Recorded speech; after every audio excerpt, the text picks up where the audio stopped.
Hello people! Meron na naman tayong overripe na banana. So every time na may overripe banana dito, meron kaming banana bread. Masarap talaga yung banana bread. Ako lang ba? Masarap yan sa kape.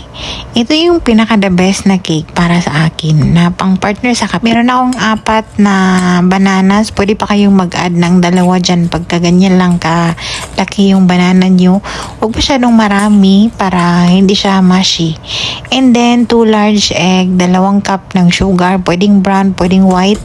Naglagay ako ng 1 cup na oil, pwedeng butter. Then naglagay tayo ng 1 teaspoon ng cinnamon powder, 3 cups ng all-purpose flour. Naglagay ako dyan ng 1/4 cup ng milk, hindi nyo nakita, plus 1 teaspoon ng baking soda, 3 teaspoon ng baking powder, and mix everything. Then ito naman, optional tong mga pinaglalagay ko, optional, parang ikaw. Kung meron kayong walnuts dyan, masarap talaga ang walnuts dyan sa banana cake na yan. Or yung pecan. Naglagay ako ng sunflower seeds, pumpkin seeds, naglagay tayo ng pistachio na crush, and naglagay tayo ng walnuts. Depende sa inyo. Pwedeng raisins, pwedeng chocolate chips. Mas masarap yung mga nuts dyan. Then gusto ko lang may bitak sa gitna. Yung maganda yung pagkabitak niya. Kaya nilublob ko ng oil yung knife dyan and pinadaanan ko siya sa gitna. Para pagka maluto, meron siyang bitak. And then nagtap tayo ng mga seeds na pinaglalagay ko kanina.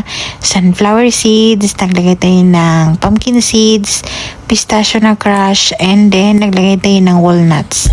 Pwede kayong mag-add ng anything na gusto nyong ilagay dyan. I-bake natin ng 325 Fahrenheit ng 1 hour and 15 minutes. And habang nagbe-bake tayo na nananghalian ako lang mag-isa dyan sa bahay sa mga oras na yan. Lumabas yung mga amo. Ewan ko kung saan sila pumunta. Basta late na silang dumating.